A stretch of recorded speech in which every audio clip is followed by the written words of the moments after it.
Hello, I welcome you all once again to my channel Explore Education. I am Dr. Rashmi Singh, Assistant Professor, Department of Education, SS Khanna Girls Degree College, University of Allahabad. And this time I am going to discuss with you a very recent, up-to-date and you can say relevant topic, that is global educational trends and their influence on Indian education.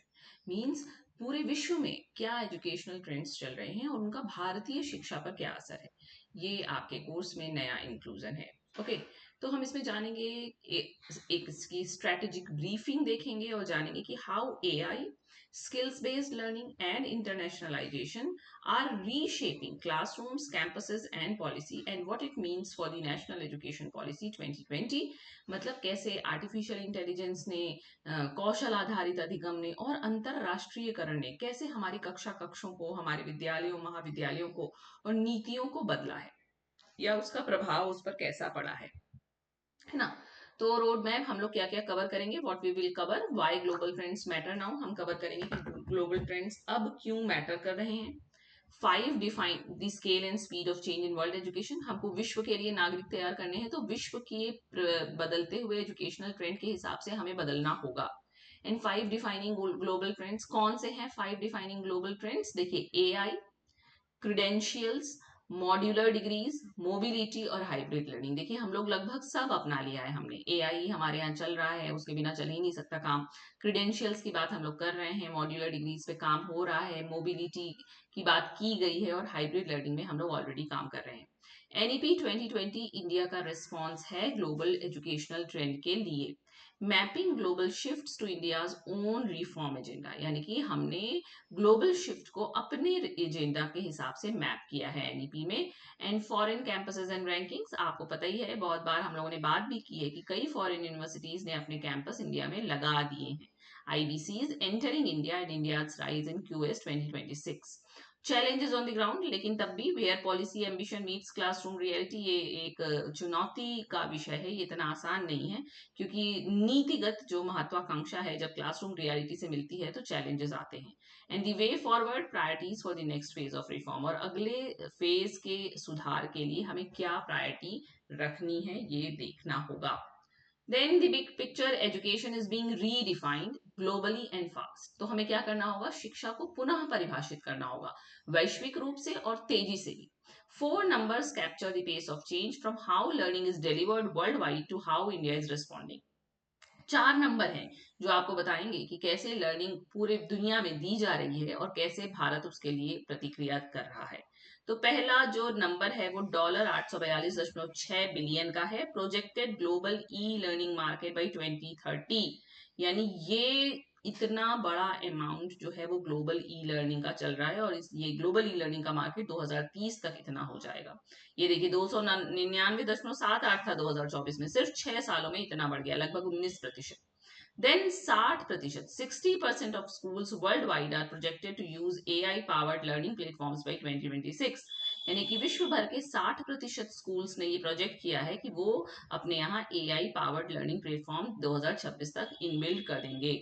54 Indian universities now feature in QS World Rankings 2026, a five-fold jump from just 11 in 2015. वो कह रहे हैं कि QS की जो world ranking आती है उसमें 2026 में इंडियन यूनिवर्सिटीज हैं और 54 इंडियन यूनिवर्सिटीज हैं और ये 5 गुना ज्यादा है जो कि जस्ट 11 थी 2015 में. And 18 plus foreign universities launching branch campuses in India from August 2026 onward, और 18 से ज्यादा फॉरेन यूनिवर्सिटीज अपने कैंपस लॉन्च करने जा रही हैं, अपने ब्रांच कैंपस अगस्त 2026 के आगे से. ठीक है, तो ये हिसाब किताब चल रहा है. तो ग्लोबल ट्रेंड 1 क्या है? एआई पावर्ड पर्सनलाइज्ड लर्निंग, इसी की बात हो रही है. अब आप इससे विमुख होकर नहीं रह सकते हैं. Artificial intelligence has moved from pilot projects to the default mode of instruction design across leading education systems. Artificial intelligence default mode हो गया है, मतलब बाय डिफॉल्ट आपको इसको यूज करना है. तो इससे क्या क्या फायदे होते हैं? पर्सनलाइज्ड लर्निंग बच्चा कर सकता है, जिसकी कि हम बात करते आ रहे हैं इतने दिनों से. एडेप्टिव लर्निंग पाथ चुन सकता है. AI systems analyse real time learner behaviour to assemble individualised content and basic for each student. ये एआई ही कर सकता है, टीचर नहीं कर सकता. हम कितना भी चाहें है कि हम इंडिविजुअल डिफरेंस का क्लास में ध्यान रखें, हम एक ही तरह से पढ़ा सकते हैं, एक ही तरीके से कंटेंट दे सकते हैं, लेकिन AI real time learner behaviour को एनालाइज करते हुए उसके लिए कंटेंट और पेस उसके हिसाब से असेंबल कर सकता है. Then agentic AI in classrooms.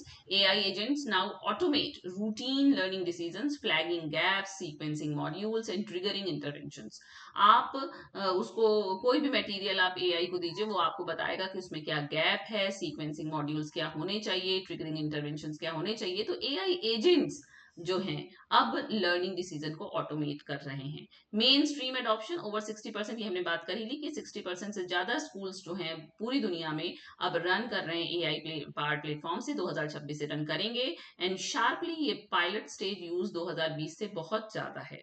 AI literacy as a subject, AI literacy को अब सब्जेक्ट के रूप में पढ़ाया जा रहा है. Teaching students and teachers to use AI critically is becoming as important as the tools themselves. 1 minute, light आ गई है.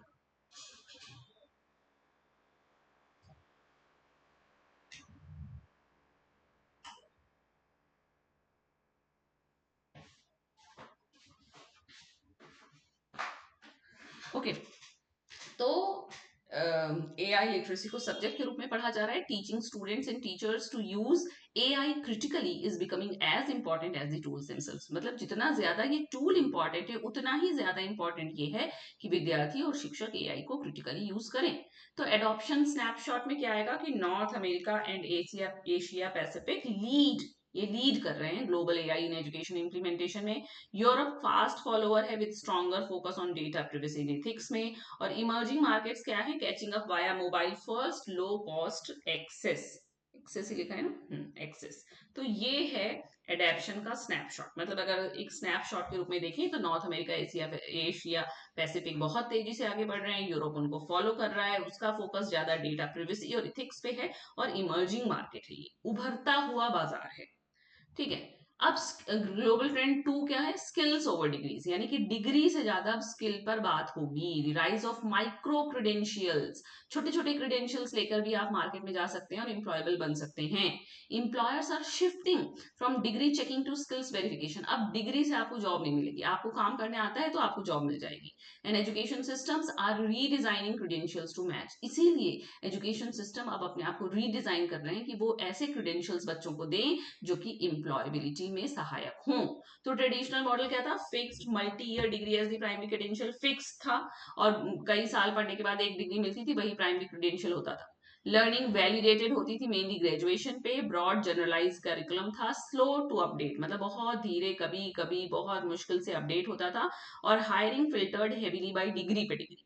अब क्या हो रहा है, इमर्जिंग मॉडल क्या है, stackable verified micro credentials and digital badges आपको चाहिए. कंटिन्यूअस कॉम्पिटेंसी बेस्ड वेलिडेशन होगा.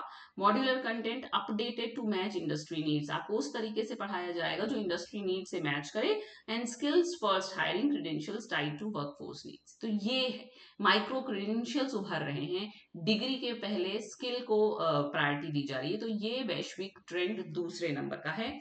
और अब तीसरे नंबर का वैश्विक ट्रेंड है multi disciplinary modular and flexible degrees. आप देखिए कि एनईपी 2020 ने कितना ज्यादा बल दिया है मल्टी डिसिप्लिनरिटी पर. तो globally rigid single subject tracks are giving way to flexible credit systems that let learners combine disciplines and exit with recognized qualifications at multiple points. ये रिजिड सिंगल सब्जेक्ट ट्रैक जो होता था उसने अब अपना रास्ता छोड़ दिया है, किसके लिए, फ्लेक्सिबल क्रेडिट सिस्टम्स के लिए, जिससे कि लर्नर्स जो हैं वो कंबाइन कर सकें डिसिप्लिन को और निकले कुछ ऐसे क्वालिफिकेशंस के साथ जो मल्टीपल पॉइंट्स पे उनके काम आए. And exit with recognised qualifications at multiple points पे वो एग्जिट कर सकते हैं रिकॉग्नाइज्ड क्वालिफिकेशन लेके. ये बात हो चुकी है कि कैसे उनको सर्टिफिकेट डिप्लोमा डिग्री के मतलब 1 साल पढ़ेंगे तो सर्टिफिकेट, 2 साल पढ़ेंगे तो डिप्लोमा, 3 साल पढ़ेंगे तो डिग्री, 4 साल पढ़ेंगे तो विद ऑनर्स डिग्री. मतलब जैसे निकलेंगे उस हिसाब से उनको रिकॉग्नाइज किया जाएगा. तो ये बात पहले नहीं थी, फ्लेक्सिबल डिग्री नहीं थी. अगर आपने बीच में पढ़ाई छोड़ दी तो आपको खाली हाथ निकलना पड़ता था. तो मॉड्यूलर क्रेडिट सिस्टम आ गया है. Degrees build from stackable transferable credit blocks rather than one fixed track.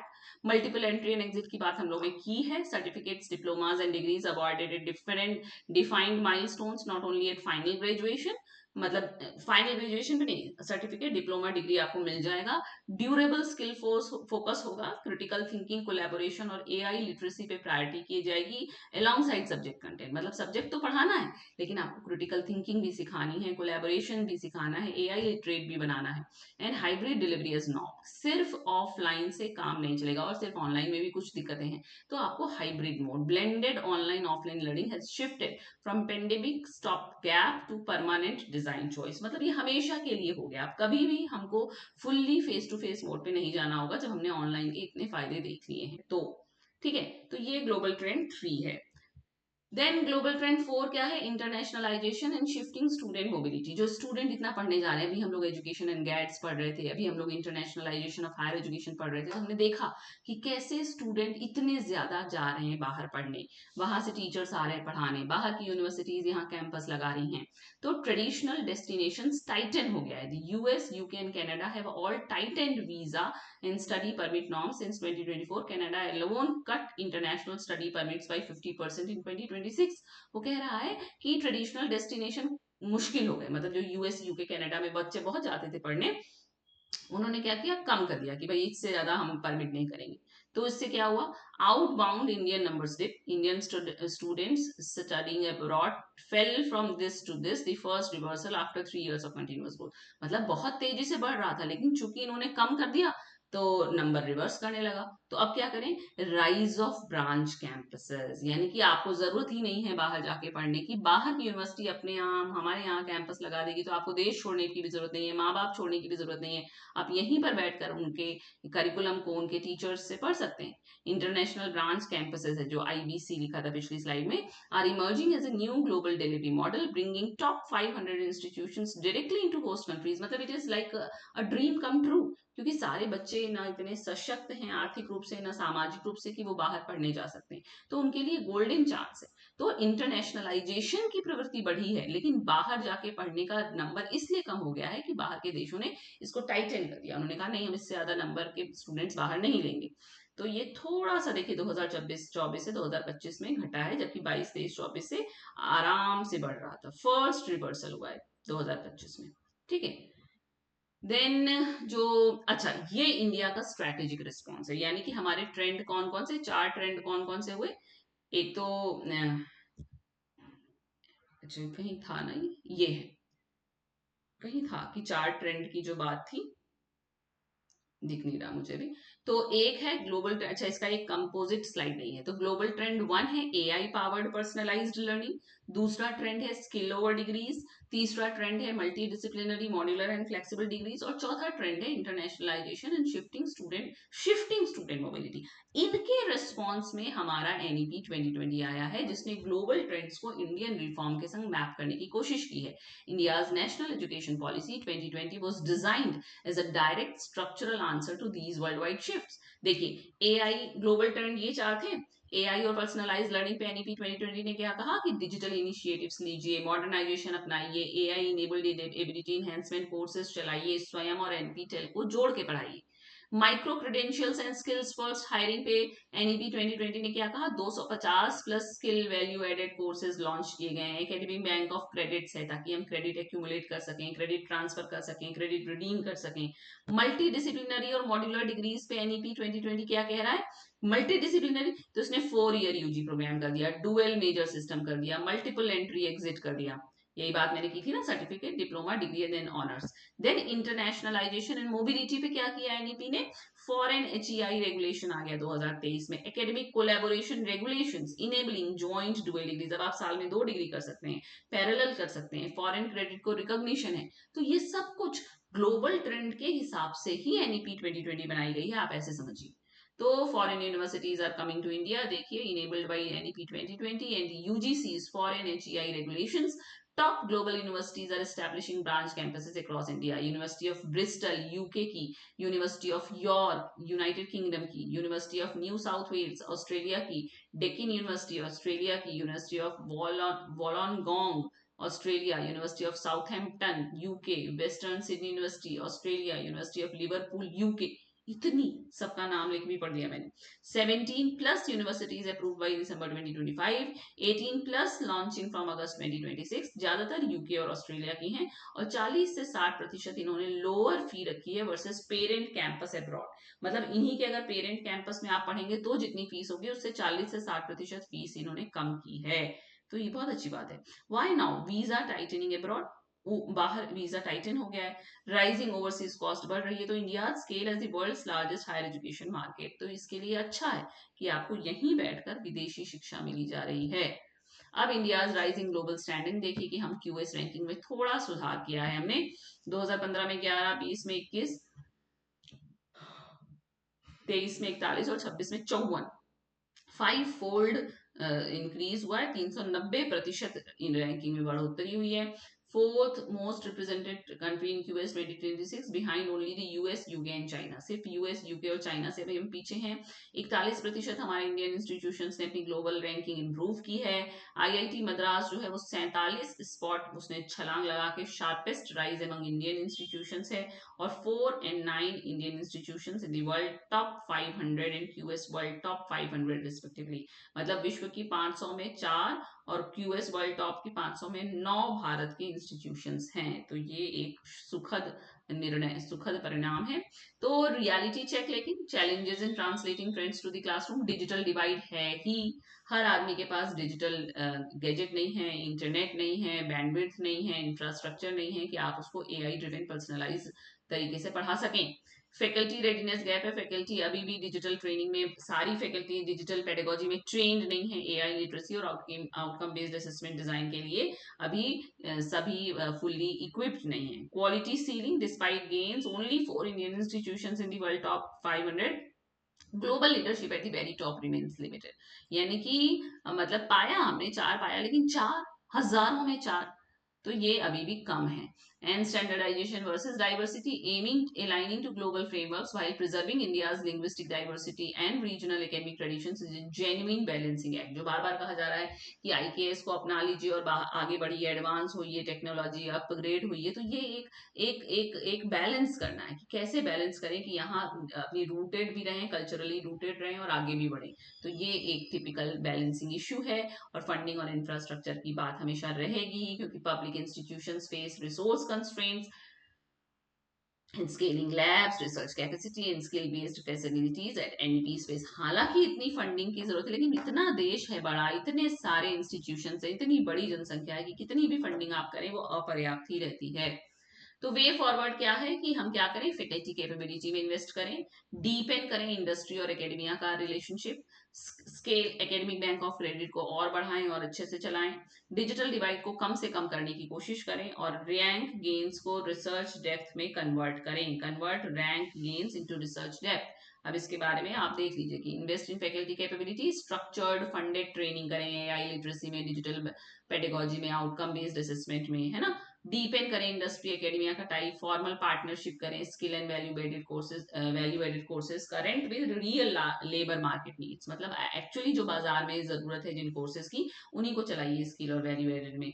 और क्रेडिट मोबिलिटी बढ़ाइए, प्रायोरिटाइज कीजिए डिवाइस एक्सेस और कनेक्टिविटी रूरल और अंडर रिसोर्स्ड इंस्टीट्यूशंस में, और translate rising QS visibility into sustained investment in research output and doctoral training. यानी कि जो आपकी रैंकिंग बढ़ी है उसको रिसर्च में तब्दील कीजिए, उसका कुछ रिसर्च आउटपुट निकले। ओके, तो global trends are not simply being imported into Indian education, हमें सिर्फ निर्यात नहीं कर लेना है, they are being localised, adapted and increasingly shaped by India's own scale and reform ambition. यानी कि उनको हमें अपने लोकल कंटेक्स्ट के हिसाब से अनुकूलित करना है और इंडिया का अपना स्केल और रिफॉर्म एम्बिशन को लगातार बढ़ाते जाना है। तो ये है global trends and there impact on Indian education. Okay, तो ये नया टॉपिक था, आपके साथ साथ रोज मैं भी कुछ सीखती हूँ। Okay, so keep watching and learning, and thank you for watching.